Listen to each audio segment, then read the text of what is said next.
Hello, good morning student. आज का topic है केमिकल बॉन्डिंग, जो पिछले क्लास में भी पढ़ा चुके थे, बॉन्ड ऑर्डर और हाइब्रिडाइजेशन। मैं उसी के ऊपर कुछ प्रीवियस ईयर का क्वेश्चन करा रहे हैं जेईई मेन और नीट पैटर्न पे। जेईई मेन, नीट, एडवांस, ये सब मिला करके मैं कुछ क्वेश्चन करवा रहे हैं। ठीक है, तो देखो आज पहला क्वेश्चन है नंबर ऑफ लोन पेयर। क्या फाइंड आउट करना है? लोन पेयर इन XeOF4। XeOF4। तो लोन पेयर के लिए मैं एक फॉर्मूला बताए हुए थे कि लोन पेयर इक्वल टू क्या लिखे थे, valence minus share divided by क्या होता था 2। Valence minus share divided by क्या होता था 2। तो यहाँ पे जेनोन का वैलेंस कितना होता है हम लोग पता है, नोबल गैस है, कितना होता है 8। शेयर कितना है? शेयर कितना है? 4 फ्लोरीन शेयर है और 1 ऑक्सीजन शेयर है। तो ऑक्सीजन हमेशा 2 बॉन्ड बनाता है, तो कितना होगा 2, और फ्लोरीन सिंगल बॉन्ड बनाता है, कितना हुआ 4, क्योंकि 4 फ्लोरीन है। तो 4 और 2 6 माइनस 2। तो वैलेंस जेनोन का 8 होता है, शेयर कितना है 6 एटम, 4 फ्लोरीन का 2 ऑक्सीजन का, कितना हो गया 6। अब सब्ट्रैक्ट होगा तो कितना बचेगा 2/2। इसको कट कर दोगे तो क्या आ जाएगा 1, यानी लोन पेयर कितना आ गया 1। क्लियर? नेक्स्ट क्वेश्चन है which of the following content maximum number of lone pair of the central metal atom. Central metal atom में maximum number of lone pair of electron find out करना।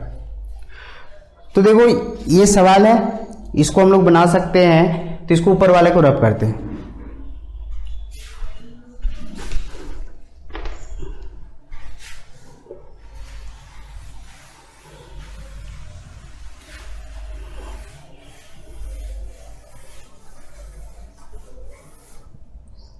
देखो पहला क्या है ClO3-। तो हम लोग जानते हैं हैलोजन फैमिली में, या इसको इस तरह भी निकाल सकते हैं हाइब्रिडाइजेशन के द्वारा, valence bond divided by 8 plus remaining electron divided by 2 equal to total hybridisation. तो यहाँ पे क्लोरीन कितना होता है 7 प्लस ऑक्सीजन 3 है, तो ऑक्सीजन कितना होता है 6 × 3, और माइनस को क्या कर देते ऐड कर देते, तो कितना हो जाता था 12 6 18 1 19, 19 और 6 26, 26, 8 से भागा 2 तो कितना बार हो जाएगा 3, 24, ये कट गया, रिमाइंडर कितना बचा 2। 2 को किससे डिवाइड करना है 2 से, वो किस में जाएगा 2, ये कट गया, यानी लोन पेयर कितना आया 1। बी, तो इसको हम इस मेथड से भी निकाल सकते हैं। जेनोन कितना होता है,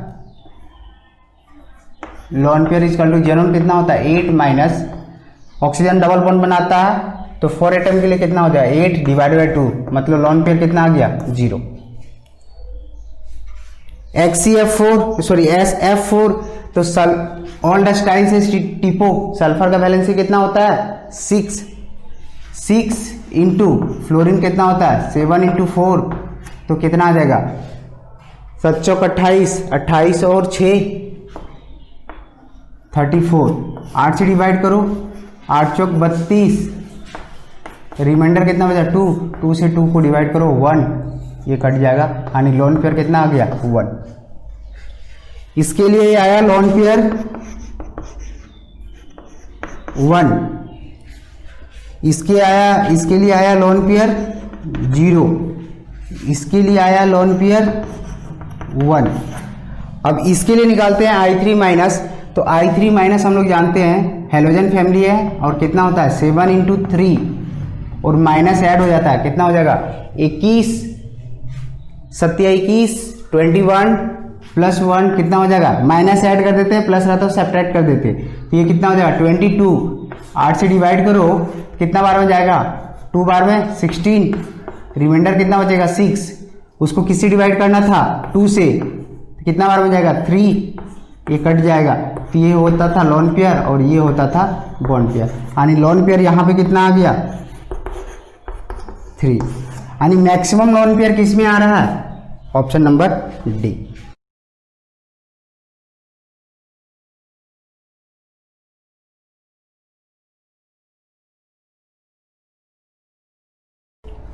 अब क्वेश्चन नंबर 3 की ओर चला जाए। क्वेश्चन नंबर 3 की ओर चला जाए।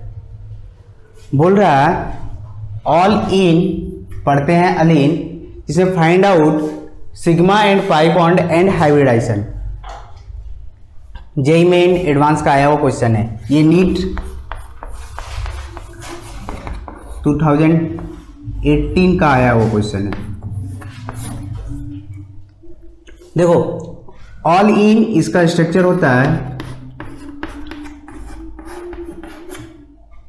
दो बॉन्ड है, दो और हाइड्रोजन लगाओगे, इधर दो बॉन्ड है और दो हाइड्रोजन लगाओगे। कार्बन का बैलेंसिंग कितना होता है 4, उसको पूरा फुलफिल करना है 4। तो देखो दो इधर बॉन्ड आया और दो इधर बॉन्ड लगाएं, कितना हो गया 4, 2 और 2 4, 2 और 2 लगाएं 4। क्लियर। तो हमको पहले बोला है find out sigma and pi bond. तो हमको एक चीज याद रखना होगा कि डबल बॉन्ड में एक सिग्मा बॉन्ड होता है और 1 पाई बॉन्ड होता है, और ट्रिपल बॉन्ड में एक सिग्मा बॉन्ड होता है और 2 पाई बॉन्ड होता है। ठीक है। उसके अकॉर्डिंग अगर देखा जाए तो यहां पे सिग्मा कितना है 1 2 3, डबल बॉन्ड में एक सिग्मा एक पाई, 3 4 5 6, तो कितना सिग्मा हो गया 6 सिग्मा। और पाई कितना दिख रहा है 1 और 1 2, 6 सिग्मा। और पाई कितना दिख रहा है 1 और 1 2, 2 पाई। ठीक है। और हाइब्रिडाइजेशन बोल रहा है तो यहां पे हम निकाल सकते हैं। हाइब्रिडाइजेशन में हम बताए हुए हैं कि पॉजिटिव चार्ज को काउंट नहीं करते हैं, फ्री रेडिकल और पाई। उस केस में यहां पे अगर देखा जाए तो यहां पे क्या 1 2 3 पाई है, तो 3 के लिए क्या होता था sp2। यहां पे एक सिग्मा यहां पे 2 के लिए क्या होगा sp। और यहां पे 1 2 3 के लिए क्या होगा sp2। ये गुड क्वेश्चन है, ये जेईई मेन का आया हुआ क्वेश्चन है। नेक्स्ट क्वेश्चन है पेंट 2ENE और 4YNE, find out number of sigma and pi bond. तो पहले स्ट्रक्चर बनाते हैं। पेंट बोल रहा है, पेंट मतलब 5, 1 2 3 4 5। ठीक है। पेंट 2NE यानी 2 पे क्या बोल रहा है डबल बॉन्ड, 3 4 पे क्या बोल रहा है ट्रिपल बॉन्ड। लगाए तो सबसे पहले क्या करना है, एट फर्स्ट सबसे पहले कार्बन को बैलेंस करो। यहां पे एक बॉन्ड है मतलब कितना आएगा 3 हाइड्रोजन। यहां पे 2 बॉन्ड है और एक यहां 3, एक और हाइड्रोजन 4। यहां पे 2 और एक इधर 3, मतलब एक हाइड्रोजन यहां पे, कितना हो गया 4। 1 और 3 4, 3 और 1 4। Find out sigma and pi bond. तो देखो काउंट कर सकते हैं 1 2 3 4 5 6 7 8 9 10। तो कितना आ गया 10 सिग्मा। ट्रिपल बॉन्ड में 2 पाई और डबल बॉन्ड में 1, 3 पाई। इसका एक फॉर्मूला भी होता है, sigma bond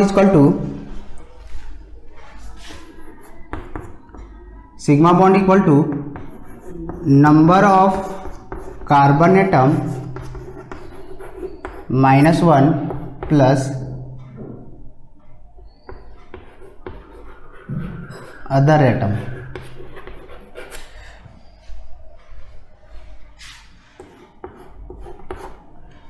number of carbon atom -1 plus other atom, मतलब कार्बन को छोड़ के जितने भी एटम हो।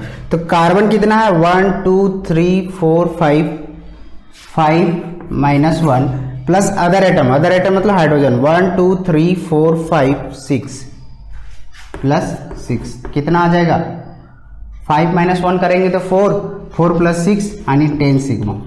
सिग्मा बॉन्ड ये जो फॉर्मूला है ओनली फॉर चेन कंपाउंड और ब्रांच कंपाउंड के लिए लगाएंगे, साइक्लिक कंपाउंड के लिए नहीं लगाएंगे, नहीं तो रॉन्ग आंसर आएगा। क्लियर।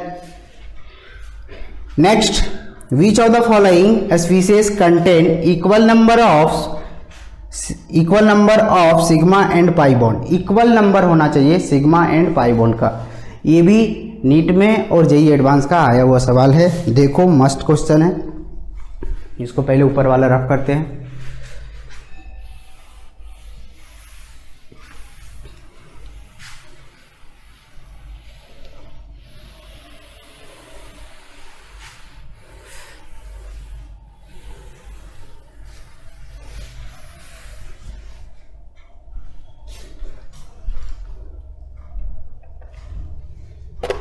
देखो पहला है which of the following species contain equal number of sigma and pi bond, equal होना चाहिए।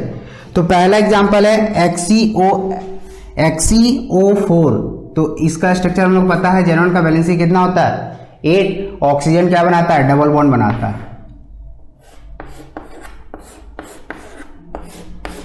ये हुआ। तो सिग्मा बॉन्ड इसमें कितना हो गया 1 2 3 4 सिग्मा एंड 4 पाई बॉन्ड, यानी ऑप्शन के हिसाब से ये राइट हो गया। Equal number of sigma and पाई बोल रहा है, यहां इक्वल नंबर दिख रहा है। नेक्स्ट है बी,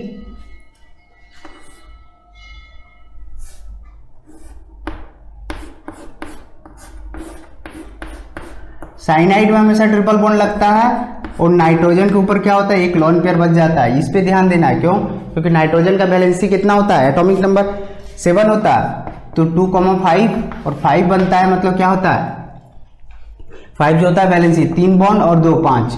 अब इस केस में सिग्मा कितना है 1 2 3, ट्रिपल बॉन्ड में 1 सिग्मा 2 पाई, 1 2 3 सिग्मा और पाई कितना हो जाएगा 2 इधर 2 इधर 4 पाई, यानी इक्वल नंबर नहीं है। इसका मतलब ये क्या हो गया रॉन्ग। C2CH2 CN ट्वाइस, देख लो CN और यहां पे क्या है 2 हाइड्रोजन, यानी यहां पे क्या कर सकते हो C ट्रिपल बॉन्ड N और यहां पे भी क्या लिख सकते हैं C ट्रिपल बॉन्ड N। अब सिग्मा बॉन्ड फाइंड आउट करो 1 2 3 4 5 6 सिग्मा और पाई कितना है 2 और 2 4 पाई, यानी ये भी इक्वल नंबर नहीं हुआ, यानी ये भी क्या हुआ रॉन्ग। नेक्स्ट C2CN, C2 और CN4 है,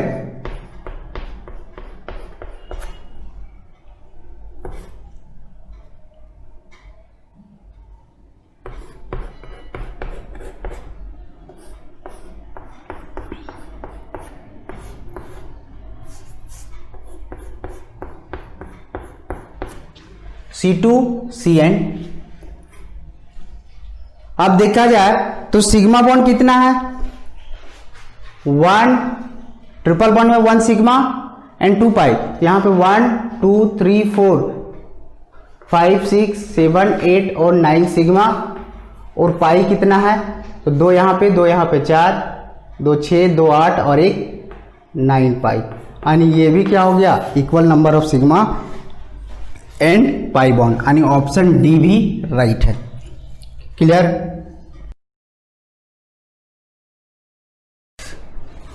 देखो नेक्स्ट क्वेश्चन भी आया हुआ क्वेश्चन है। ये क्वेश्चन बोल रहा है in a compound this find out C2 and C3 point पे बोल रहा है। C2 एंड C3 पॉइंट पे बोल रहा है तो हमको सबसे पहले पोजीशन फाइंड आउट करना होगा। उसके लिए मुझे थोड़ा बहुत क्या आना चाहिए आईयूपीएसी नेमिंग रूल, जो ऑर्गेनिक में पढ़ते हैं। तो इसमें देखो क्या रूल लगेगा, एक होता है फर्स्ट पॉइंट डिफरेंस रूल और एक होता है इंग्लिश अल्फाबेट रूल। जब first point difference rule fail होता है तो क्या होता है इंग्लिश अल्फाबेट रूल आता है। तो यहां पे देखो अगर काउंटिंग इधर से करोगे तो 1 2 3 4 5 1 2 3 4 5 और इधर से भी काउंट कर देते 2 3 4 5, यानी मल्टीपल बॉन्ड किस पे मिल रहा है 1 पे मिल रहा है और इस पे 4 पे मिल रहा है, 1 पे और 4 पे, और इधर साइड कितना मिल रहा है 1 पे भी मिल रहा है और 4 पे मिल रहा है। जब दोनों सेम हो जाए तो उस केस में क्या बोलते हैं first point difference rule fail हो जाता है। तब क्या यूज करते हैं इंग्लिश अल्फाबेट रूल।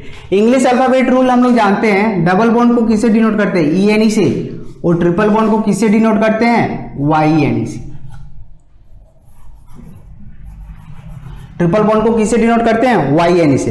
तो पहले E आता है पहले Y आता है, तो पहले E आता है तो हम लोग काउंटिंग किधर साइड से करेंगे ये वाला साइड से, इधर से नहीं, इधर वाला रॉन्ग हो जाता है।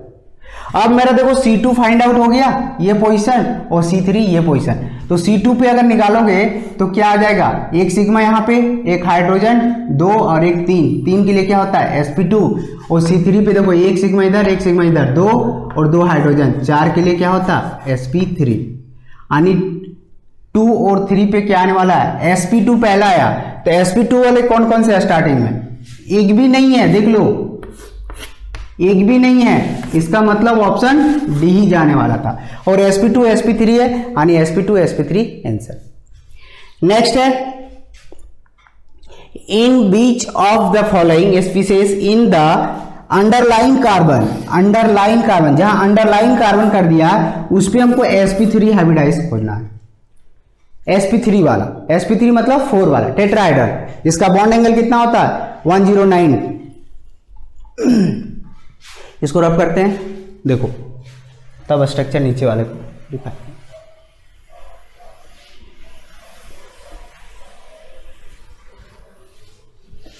देखो क्या है, पहला है एसिटिक एसिड, इसको क्या बोलते हैं एसिटिक एसिड। इस स्ट्रक्चर को एक्सपेंड करते हैं CH3 C double bond O और H, मतलब इस कार्बन पे बोल रहा है। तो यहां पे देखो 1 2 3 पाई तो कंसीडर नहीं करते हैं, तो 3 के लिए क्या होता है, 3 एटम के लिए क्या होता है sp2, और हमको ढूंढना क्या है sp3 अंडरलाइन, यानी that is wrong. B underline carbon यहां पर है, इसके लिए स्ट्रक्चर एक्सपेंड करते हैं।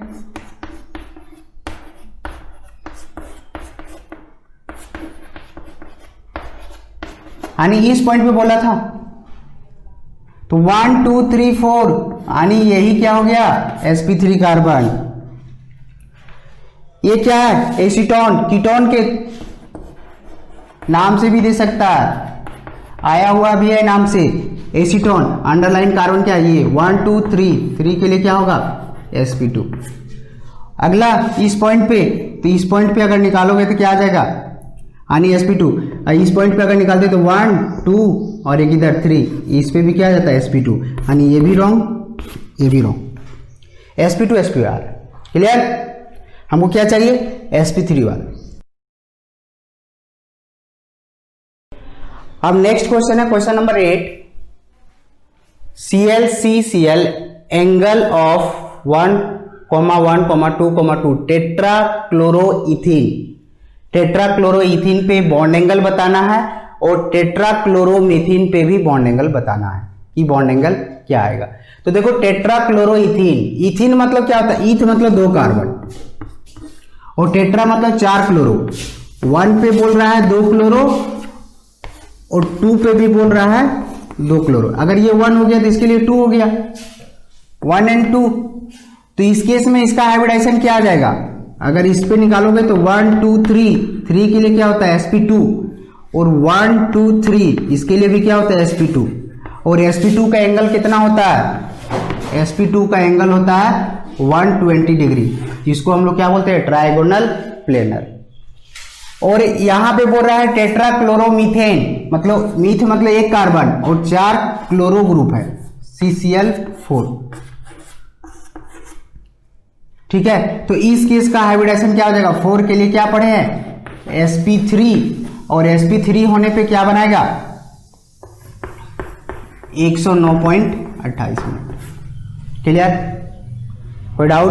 तो टेट्राक्लोरो मीथेन यहां बन गया 109 कुछ और टेट्राक्लोरो इथीन 1,1,2,2 टेट्राक्लोरो इथीन का ये बना। sp2 आएगा जिसका बॉन्ड एंगल कितना होता है 120 डिग्री, जिसको क्या बोलते हैं ट्राइगोनल प्लेनर। और जिसका टेट्राहेड्रल आता है उसका हाइब्रिडाइजेशन sp3, इसका बॉन्ड एंगल कितना होता है 109.28 मिनट, क्लियर। अब नेक्स्ट सवाल है बोरेक्स का स्ट्रक्चर बना करके उस पे हाइब्रिडाइजेशन बताना है, बोरॉन पे क्या आएगा। तो इसको ऊपर वाला को रब करते हैं, मॉलिक्यूलर फार्मूला दे दिया है Na2B4O7.10H2O, या दिया हुआ इसी को इस तरह भी लिखते हैं Na2B4O5.OH4। अब देखो लिखते हैं, इसका स्ट्रक्चर ड्रॉ करते हैं, ये बहुत इंपॉर्टेंट है बोरेक्स।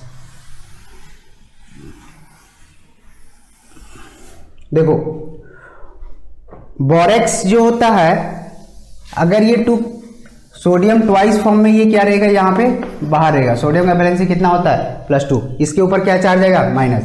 इसका स्ट्रक्चर बनता है BOB BOB BOB BOB। कितना बोरेक्स है? 4, 1 2 3 4, 4 को बोरॉन बनाए। कोई डाउट है? अब देखो क्या है, एक जो बोरेक्स बनाएगा ये इसके बीच में O बॉन्ड बनाएगा, ठीक है, और जो बचेगा वो हर एक पॉइंट पे OH लगाएगा, OH OH OH, और यहां पे भी क्या आ जाएगा? OH। और जो दो चार्ज आ रहा था वो यहां पे आ जाएगा, एक माइनस, और यहां पे भी एक आएगा, एक माइनस, ठीक है। कोई डाउट? 4 जगह बोरेक्स के पास OH लगाए हैं, एक यहां पे भी OH है, ठीक है। अब हमको बोल रहा है कि बोरॉन के पे ऊपर हाइब्रिडाइजेशन बताना है। तो यहां पे देखो बोरॉन 1 2 3, यहां पे क्या आ जाएगा? sp2, और यहां पे क्या आ जाएगा? 1 2 3 4 sp3। तो हमको दिमाग में हमेशा याद रखना है, यहां पे भी क्या आ जाएगा? 1 2 3 sp2, और यहां पे भी क्या आ जाएगा? 1 2 3 4, यहां क्या आ जाएगा? sp2। यानी दो बोरॉन जो होगा, दो बोरॉन जो होगा वो sp2 के फॉर्म में होगा, और दो बोरॉन जो होंगे, 2 बोरॉन, वो किस फॉर्म में होगा? sp3 के फॉर्म में। मतलब 2 बोरॉन ट्राइगोनल प्लेनर बनाएगा और 2 बोरॉन जो होगा टेट्राहेड्रल पे फॉर्म में रहेगा। क्लियर?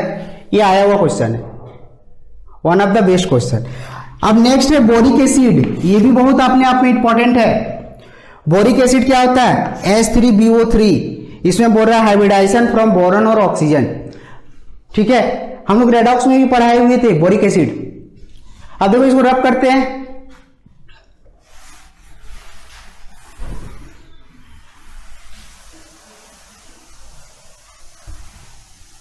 देखो नेक्स्ट क्या है? Boric acid. बोरिक एसिड का स्ट्रक्चर हम लोग को पता है,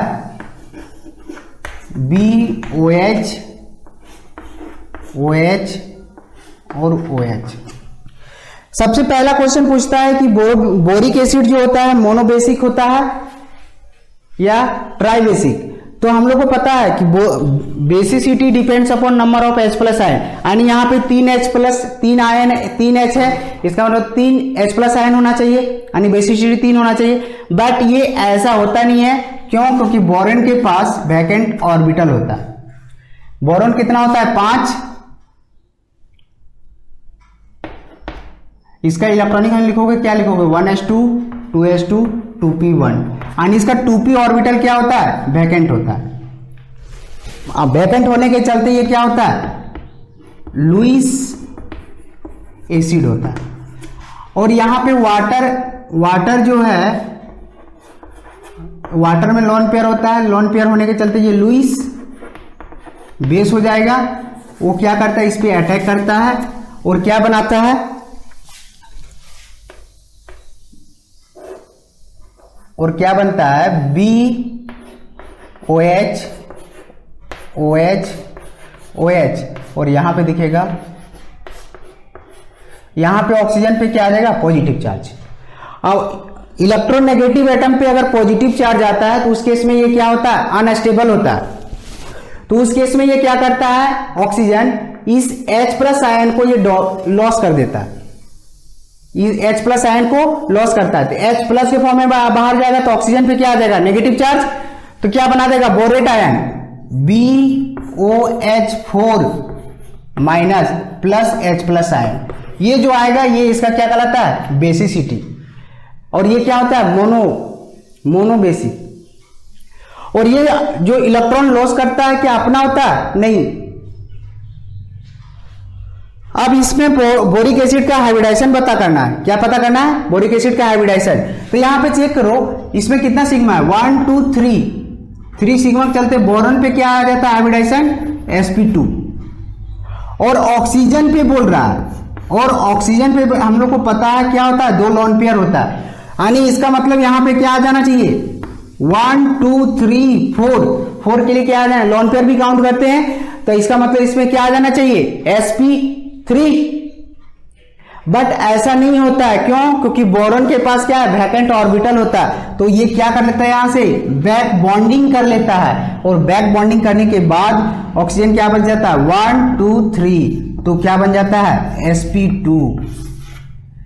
क्लियर दोस्तों, क्लियर स्टूडेंट? देख लो, क्योंकि बोरॉन के पास वैकेंट ऑर्बिटल होता है, तो ये और लोन पेयर इसको डोनेट कर देता है और बैक पेयरिंग कर लेता है, तो यहां पे बॉन्ड कितना बच गया, 1 सिग्मा 2 सिग्मा और 1 लोन पेयर, 3 के लिए क्या होगा, sp2। क्लियर? ओके।